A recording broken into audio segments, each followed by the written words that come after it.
Secure 2.0, new tax law updates coming your way. How are they going to affect your retirement and your savings goals?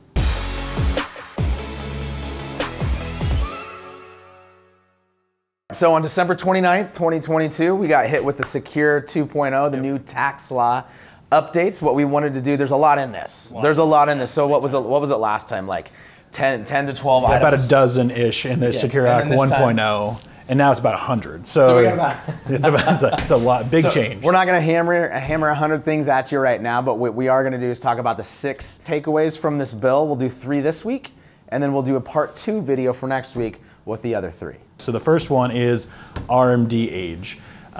If you turn 72 before 12/31 of last year, you're unfortunately still in the old rules. But if you turned 72 in 23, they've actually bumped it up to now 73. So now if you turn the age of 72 in 2023, you do not have to take your RMD, and it's got pushed to next year. So if we all remember, it used to be pre-2017, age 70 and a half, so your required minimum distribution age, when you have to start taking money out of your retirement plans, moved from 70 and a half to 72, and now it's 73. Now it's 73, yeah. And in 10 years it'll move to 75, but you know, for the next we're all living longer. Yeah, we're all living longer, so they're trying to extend it out, which is a good thing, I think. So wonderful. Yeah. Okay, what's the second one here? Second one is increasing QCD limits. So the qualified charitable donations, they thought they were going to get bumped up from $100,000 per person up to $200,000 per year, but they did not do that. But now what they have done is they're going to add inflationary changes, increases as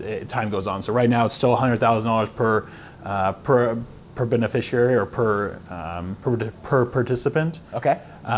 However, now it'll be 100 and inflated going up after that. So they're not a huge change, but they are going to be graduating the amount escalators that go along with it. So to review that again, we've talked about QCDs in the past, but if you're of RMD age, you can actually send your required minimum distribution each year directly to a 501c3, a nonprofit charity, and those distributions are never taxed. To clarify, so if there's a couple married filing jointly, that currently the rule is 100,000, but in 2024, and say inflation is 5%, each of them will be able to do $105,000 next year in 2024, and so collectively it'd be 210 between the couple. Because remember, Social Security numbers are tied to your Social Security numbers are tied to retirement accounts. So only one person can. Okay, so a married couple filing jointly can do twice as much as an individual. Yes. Perfect. Okay. All right. Well, let's move on to number 3.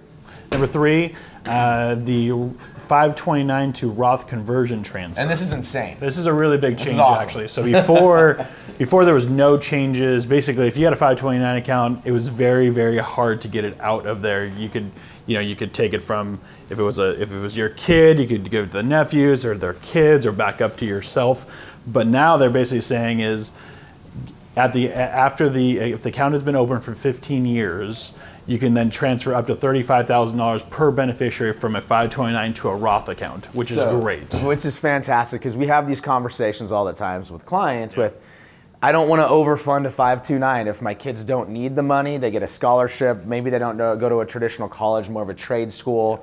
They're like, what do we do if we have an extra $100,000 sitting in our 529? And this is fantastic, because you could actually then flip 35 grand in one fell swoop to that beneficiary in the form of a Roth IRA. Yep. So now you're helping set them up for college and for retirement. And then the next piece of that as well is, if you can change beneficiaries, and this is something, there's going to probably be a private letter ruling here on this at some point, but then immediately our mindset is, well, then could you change beneficiaries once a year, like you're able to do, and convert $35,000 a year to Roth IRAs for multiple beneficiaries. So that is something we are working through. That's the next question.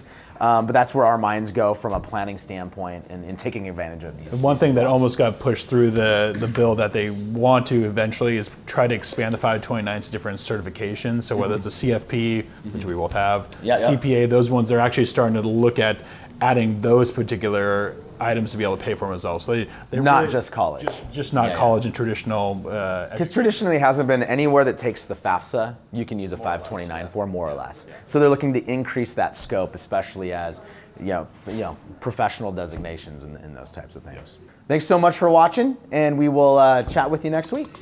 See you guys next week.